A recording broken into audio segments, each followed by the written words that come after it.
The Good cameras evening were from already Paris. rolling when The Zara atmosphere here El-Amin is stepped onto the electric, pitch-side and the broadcast anticipation stage is at the reaching Stade de fever France, pitch and for the noise of tonight's match. 80,000 people hit her like a wall of warm air. She didn't flinch. She never flinched. Her natural hair was wrapped tonight in a silk-pressed blowout that fell past her shoulders, sleek and deliberate, the kind of look her Moroccan mother had taught her was armor as much as beauty. Her skin was warm brown, her eyes sharp and dark, her posture carrying the particular confidence of a woman who had spent a decade being underestimated and had simply stopped making space for it. She was 31 years old, born in Baltimore to a black American father who had loved football and a Moroccan mother who had loved language, raised between two cultures that shaped her into something neither could fully contain. Right now she was the most watched sports journalist on the broadcast floor. She had earned every inch of that stage. And then Park Tae-Joon walked past her like she was furniture. He didn't slow. He didn't acknowledge the microphone she extended toward him. He said something in Korean to the handler walking beside him, fast, low, dismissive, and then he laughed. A short, ugly sound, private the way cruelty sometimes thinks it's allowed to be private. But there were 3 cameras within 10 feet of him, and one of them had an open mic that caught every syllable with the clarity of a confession.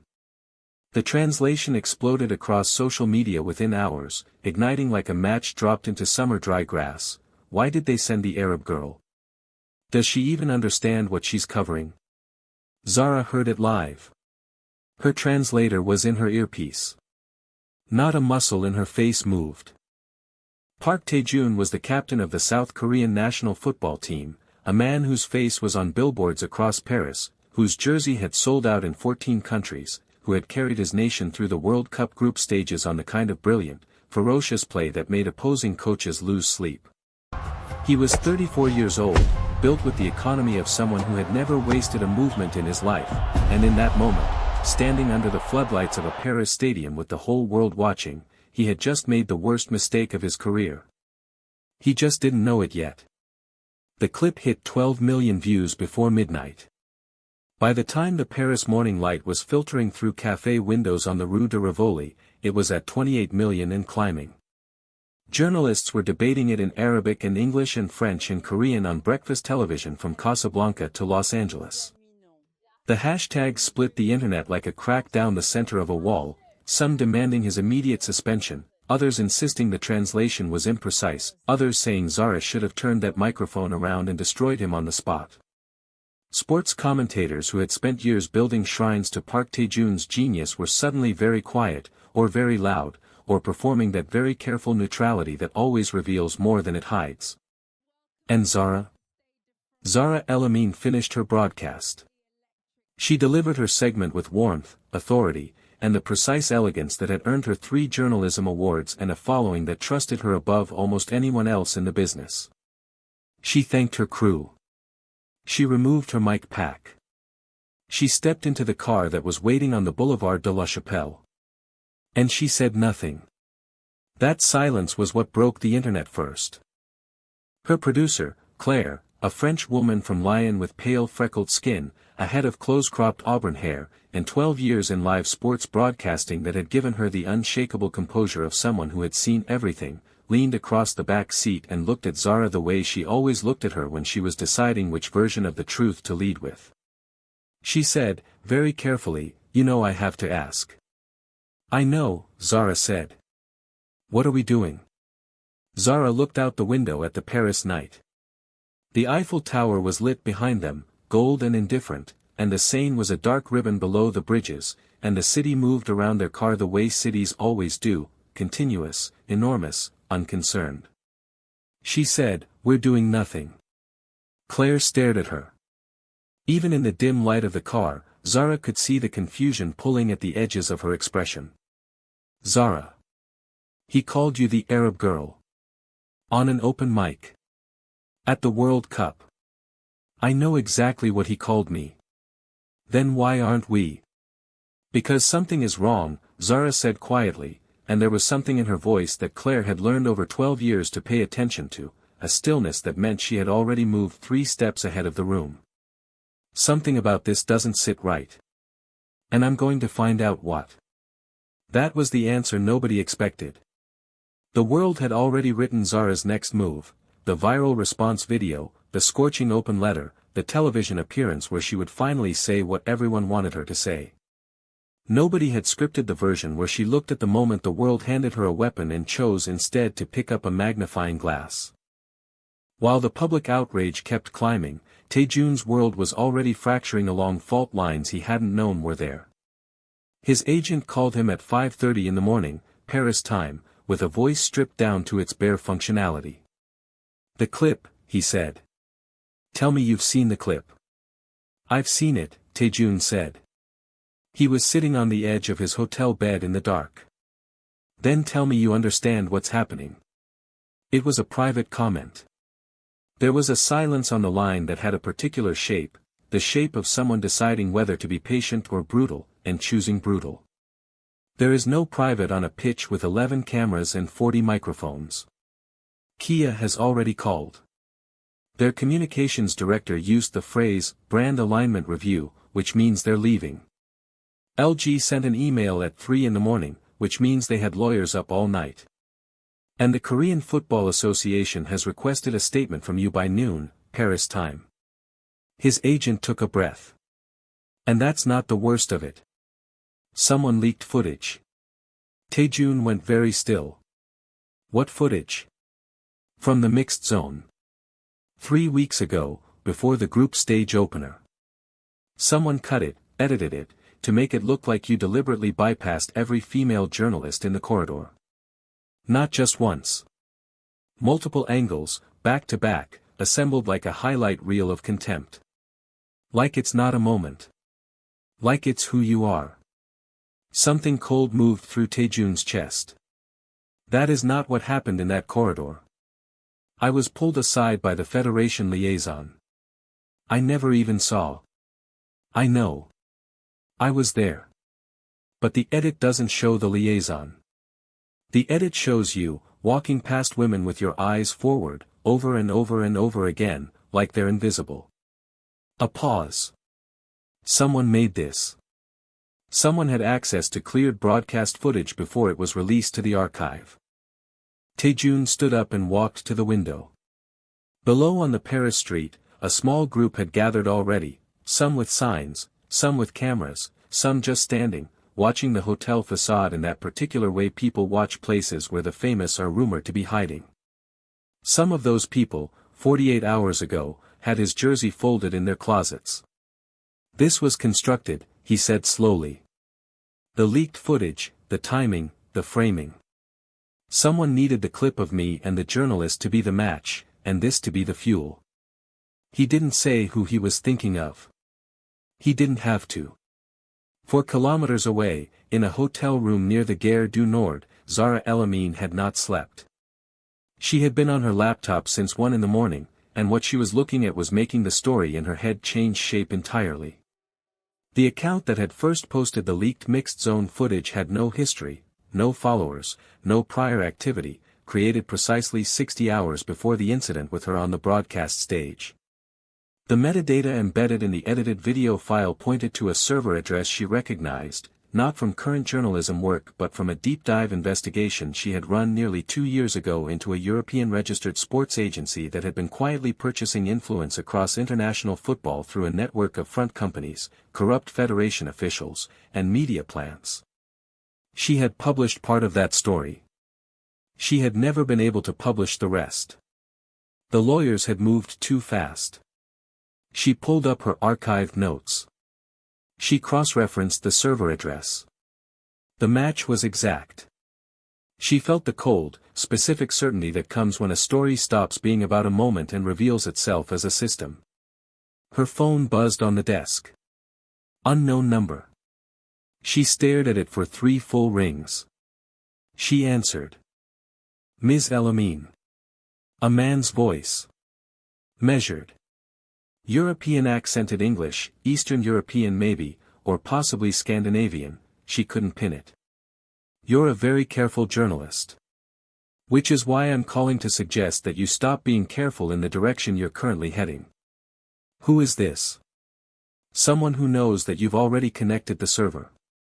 Someone who is telling you, as clearly as I can, that what you're looking at is much larger than one footballer's bad moment.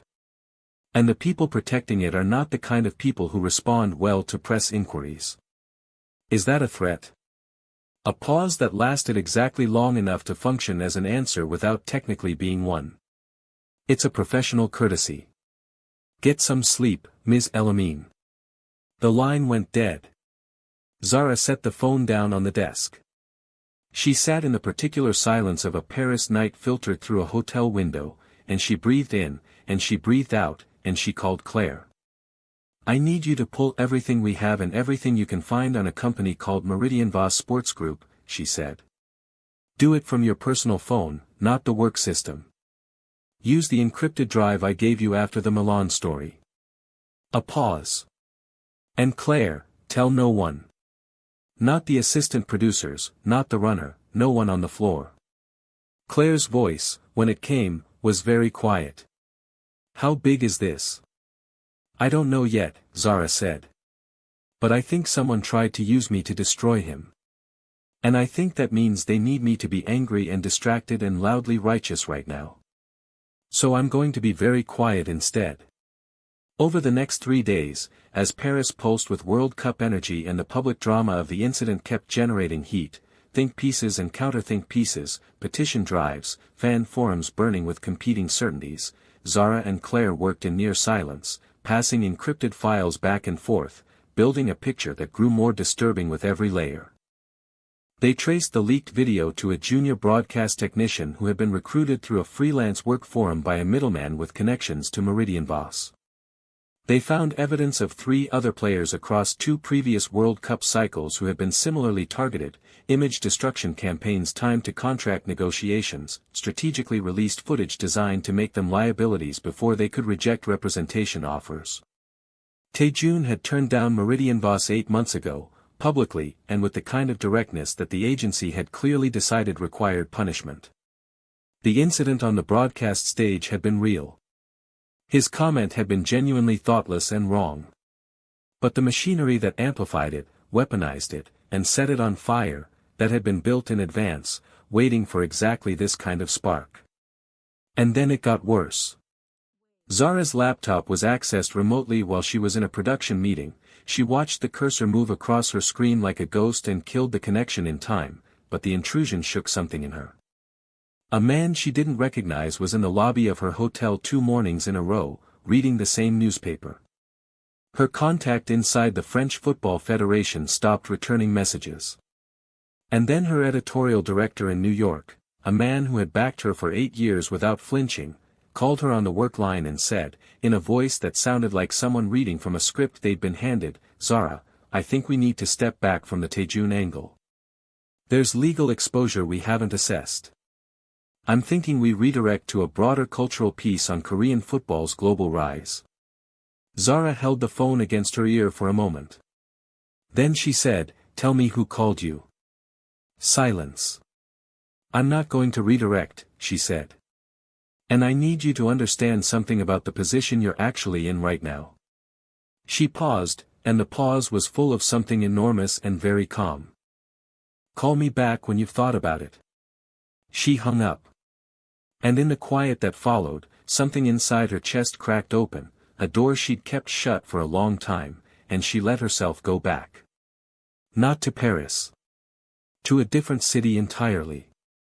To a Wednesday afternoon in Washington, D.C., when she was 14 years old and furious at the world for reasons she couldn't fully articulate, sitting on the steps of a Korean cultural community center in Columbia Heights that her mother had brought her to during the hardest year their family had ever had. Her father, tall, steady, quiet-voiced, the kind of black American man who moved through the world with a dignity that was never loud but never bent, had lost his job that winter. Her mother had been sending money back to her family in Casablanca and stretching every dollar with the practiced economy of someone who had been doing it her whole life. The community center offered tutoring and free meals and a warmth that Zara, at 14, was too proud and too angry to accept. She had sat on the outside steps with her arms crossed and her jaw set, refusing to go in.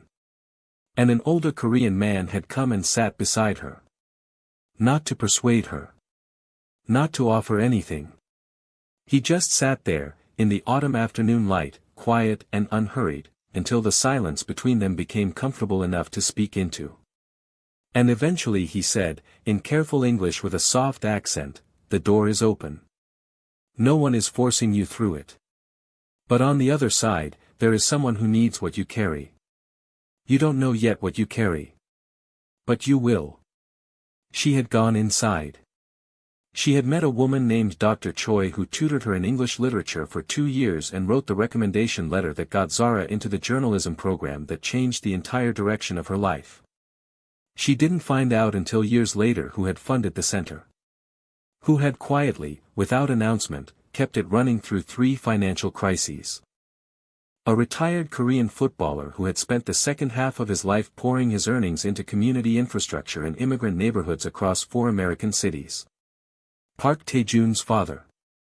She had cried when she read his obituary 3 years ago, alone in her office in New York, crying in the way you cry for someone who gave you something they didn't know they gave you and whom you never got to thank. And she had made herself a promise she hadn't known how to name, something about protection, something about debt, something about the way kindness moves through generations if you let it. She hadn't imagined it would look like this. She called Claire. "We're publishing. Everything. All of it. Tomorrow evening. Zara, there are threats." "I know. Your editorial director said." "My editorial director," Zara said, very quietly, "works for a network that I own. And I think it's well past time he remembered that." The silence on the other end of the line stretched long enough that Zara could hear the Paris traffic through Claire's window. "I'm sorry," Claire said. "Did you just say?" Meridian Sports Network. Majority shareholder, held through 2 subsidiary companies registered in Delaware and Luxembourg. A beat. I acquired it 4 years ago. I have never made it public. I built it to be the kind of platform that could not be bought into silence. I did not expect to need it this urgently, but here we are. Claire said nothing for a long moment. Then, "I've worked with you for 12 years. I know. 12 years, Zara. I know.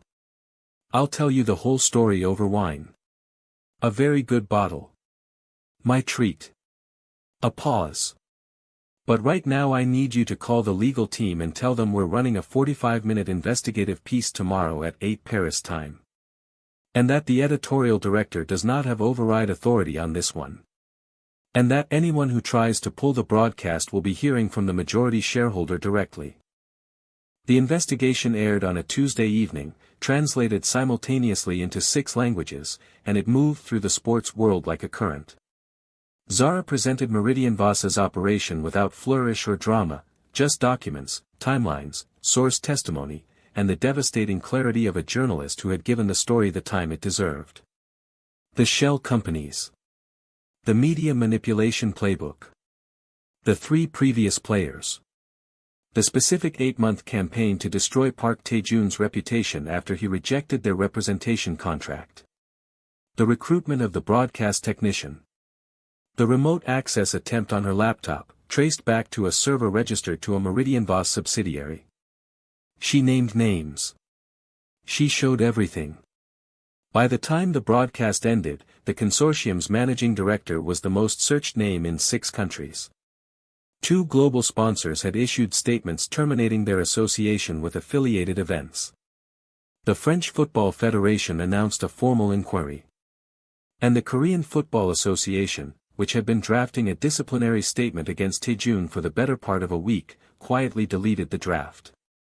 Tae-Joon watched the broadcast on his laptop in his hotel room with the lights off and the window open to the Paris night. When it ended he sat in the dark for a very long time, and what he was thinking about was not his sponsors, or his contract, or the inquiry. He was thinking about the broadcast stage. About the microphone she had extended toward him. About how quickly he had reduced her, how effortlessly, how thoughtlessly, how unconsciously, to something dismissible. He had told himself in the hours after the clip went viral that it was a private comment, that it was taken out of context, that he was exhausted and under pressure.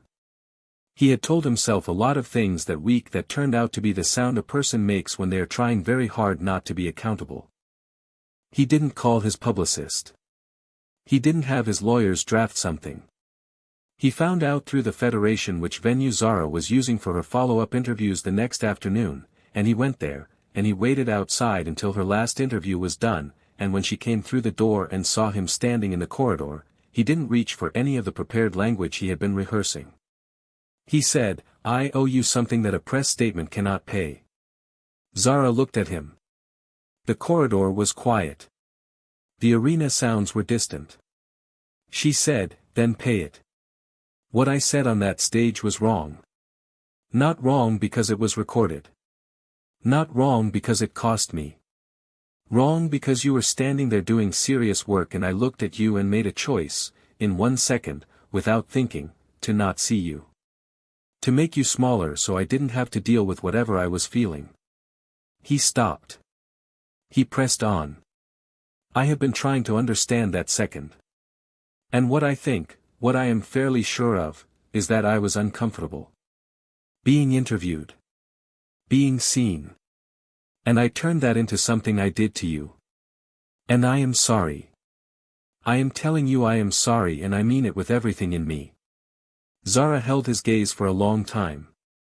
She had sat across from liars and true believers and everyone in between, and she had learned over a decade the specific texture of an apology that was about management and the specific texture of one that came from somewhere real and unguarded.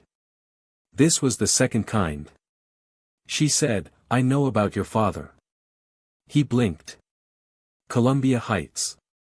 Washington, D.C. A community center. "I was 14 years old and I was sitting on the front steps refusing to go inside, and a man came and sat with me and said something I've never forgotten." She paused. He said the door was open. And that someone on the other side needed what I carried. I didn't know what that meant. I went in anyway. Tae-Joon's face changed in the way faces change when grief and recognition arrive at the same moment. He looked, for a moment, like a much younger man. "He said that to many people," he said quietly. "Many, many people over many years. He believed it was the most important thing you could say to someone who was afraid." "It was the right thing to say to me," Zara said. "It changed the direction of my life. And when I read his obituary, I promised myself, I couldn't have told you then exactly what the promise was, but I promised myself I would protect what he built. The good he left in the world." She looked at him steadily. "I didn't know that would ever include protecting his son." Tae-Joon was quiet. Outside, Paris breathed its enormous indifferent breath, and somewhere in the stadium a sound system was running a test, low and rhythmic, like a heartbeat through the concrete. "There is something else," Zara said. "Tell me." "The network that aired last night's investigation. Meridian Sports." She watched his face. "I own it. I have owned it for 4 years, through 2 holding companies. I built it specifically because I wanted a platform that couldn't be pressured or bought. I have never made it public." She let that sit for a moment. "Your father gave me the reason to become the kind of person who does something like that. I thought you should know who was protecting you. And why." Park Tae-Joon stood in the corridor of the Stade de France and looked at Zara El-Amin, this woman who had been handed a weapon and chosen a magnifying glass instead, who had kept a secret for 4 years and a promise for 3, who had been raised between 2 cultures and forged them into something singular and formidable, and he felt the world rearrange itself around a new center of gravity, something he had no name for yet but recognized nonetheless. "Come watch the match tonight," he said. Not with the confidence of a man used to getting what he asks for. With the uncertainty of one who has recently learned what it costs to take things for granted. From the press box. I would like very much to know you're there." Zara looked at him for a long moment. She had a follow-up piece to file, a conversation with a Delaware attorney to schedule, and 3 messages from Claire that she hadn't yet opened. She had a full life built on her own terms, and she had learned long ago not to reshape it casually for anyone. She said, "I'll be there." And when the roar of the Paris crowd lifted into the October sky that night, when the Stade de France shook with 80,000 voices and the floodlights turned the grass into something that looked almost sacred, Zara El-Amin sat in the press box with her notepad open and her pen still, watching Park Tae-Joon move across the pitch with the absolute, unguarded freedom of a man who has nothing left to hide. She thought about her father, who had taught her that dignity was not a performance but a posture you held even when it was costly. She thought about her mother, who had taught her that beauty was armor and language was power and that a woman who controls the room she is standing in does so quietly.